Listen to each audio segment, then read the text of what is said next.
Vous le savez, depuis quelque temps, on vit une poussée inflationniste assez importante au Québec post-pandémie, qui touche principalement le monde de l'alimentation. On le sait que le panier d'épicerie coûte de plus en plus cher. Mais paradoxalement, ces dernières années a aussi poussé sur le territoire de Saint-Jean ce que j'appelle, moi, la naissance d'un phénomène, celui de ce magasin, de cette épicerie surplus à bas prix. Avec nous pour en parler, son propriétaire, M. Dubé. Bonjour et bienvenue. Bonjour, M. Latour. Bon, expliquez-nous tout d'abord, vous êtes dans le monde de l'alimentation depuis pas mal d'années. Oui, pratiquement depuis toujours. Donc, initialement de la restauration qui a dévié vers le monde d'épicerie. Bon, à quel moment avez-vous eu l'idée de partir un surplus à bas prix? On comprend que sur la rue Saint-Jacques, il y avait un Provigo qui a fermé. Oui. Le local est resté vide un certain temps. Et après ça est apparu votre magasin. Dans quelles circonstances c'est arrivé, ça? Initialement, moi, de formation, je suis chef cuisinier. Je faisais les achats pour les endroits que je travaillais. Puis, à l'occasion, il y avait des fournisseurs, des grossistes qui nous offraient des produits à rabais. C'était... À l'époque, c'était pas courant. Mais non, once in a blue moon, comme ils disent, ils arrivaient, OK, bon, on a tel produit, la date est plus proche. Est-ce que tu pourras nous accommoder ou il y a un défaut d'emballage ou peu importe. Fait qu'on achetait des produits vraiment pas chers. Puis là, je m'étais aperçu qu'il y avait plusieurs compagnies, pour pas dire toutes, parce que la perfection, ça n'existe pas. Fait que tranquillement, pas vite, j'ai commencé à acheter des produits pour mes employeurs à l'époque. Puis d'autres employeurs qui étaient des amis de mes employeurs. Fait que là, tranquillement, pas vite, graduellement, ça s'est répandu.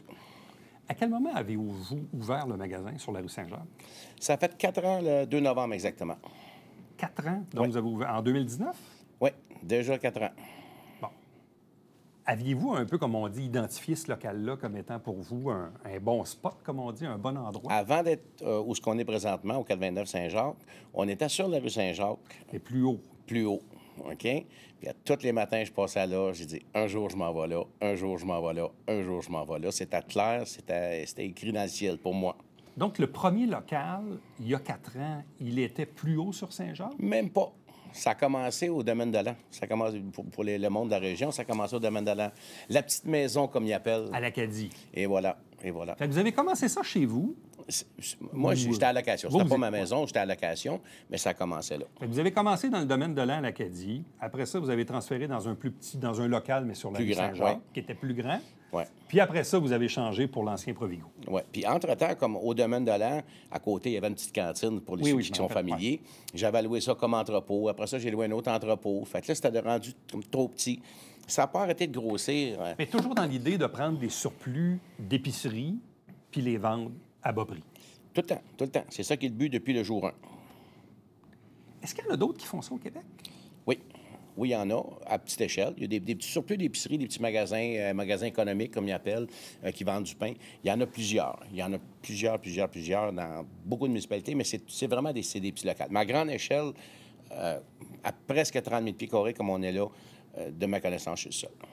Bon, évidemment, je le dis en introduction, l'inflation là, des dernières années, là, depuis la fin de la pandémie, font en sorte que là, les gens doivent faire des choix quand ils font l'épicerie. Et forcément, ils sont à la recherche de bas prix.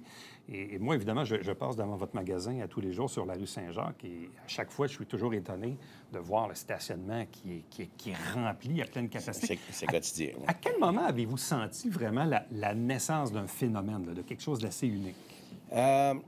Déjà, à l'autre local sur la rue Saint-Jacques, quand on est parti de la petite maison, Ouais. il y avait déjà un engouement. OK? Il y avait déjà un engouement. Sauf que, qu'est-ce qui a fait l'élément déclencheur dans ma tête? C'est la journée qu'on a ouvert sur la rue Saint-Jacques, où est-ce qu'on est là présentement. J'ai des photos, là. Il y avait du monde qui attendait jusqu'au chemin, là. On s'est arrêté au Centre Bell un soir de hockey, là. J'ai dit, mais c'est quoi ça? J'ai dit, mon Dieu, c'est quoi? Je comprenais pas. Je savais que le monde en avait hâte, qu'il y a de l'engouement, mais pas à ce point-là. Puis depuis ce temps-là, ça n'a jamais dérougi en français. Vous vous attendiez pas à ça? On espère tout le temps comme homme Oui, d'affaires. Mais oui, je m'attendais, parce que j'avais des commentaires, des feedbacks positifs, mais pas à ce point-là. Pas à ce point-là.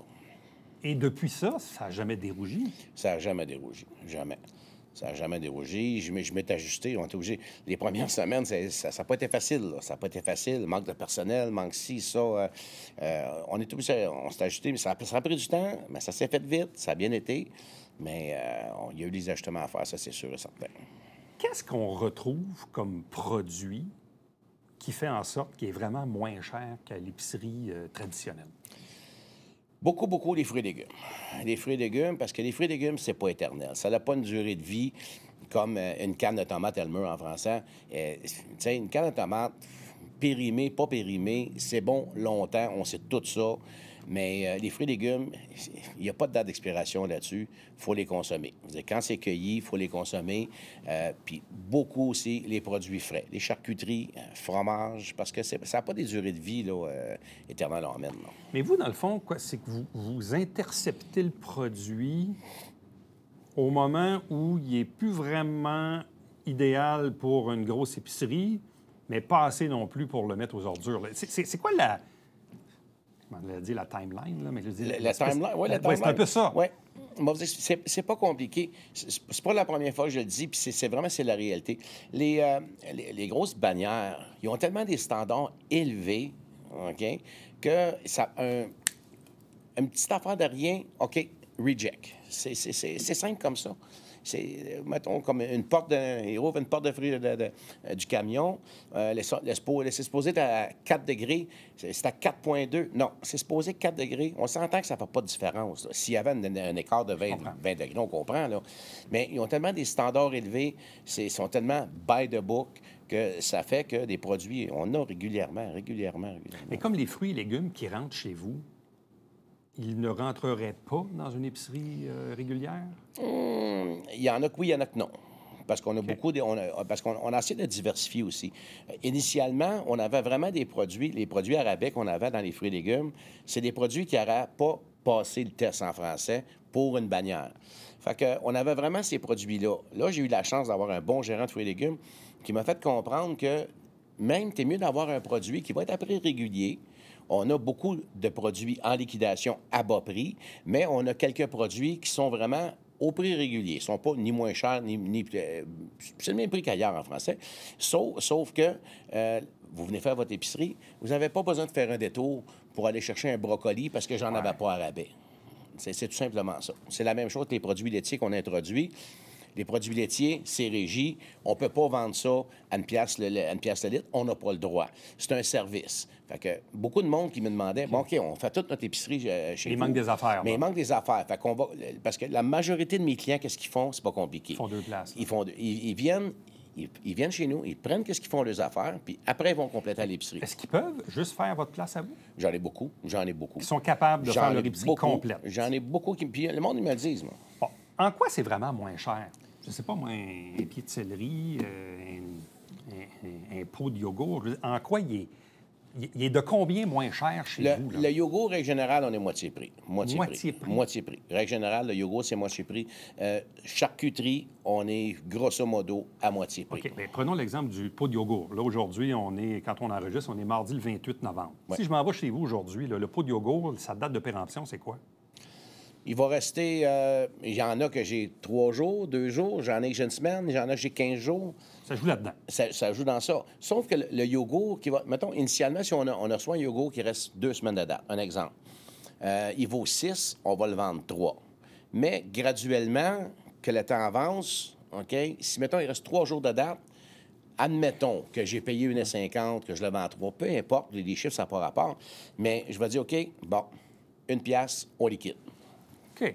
Puis tout le monde sait que du yogourt après la date... Bien non, je sais bien. Des fois, j'en ai ouvert un chez nous l'autre fois. Là, la date, c'était 1er octobre. Il a ouvert le 1er novembre et il était pareil. Là. Je veux dire, il ne s'était rien passé dans le mois. Là. Il est encore aussi bon. Spécialement du yogourt. Mais vous n'avez pas le droit de me le vendre si la date est plus bonne.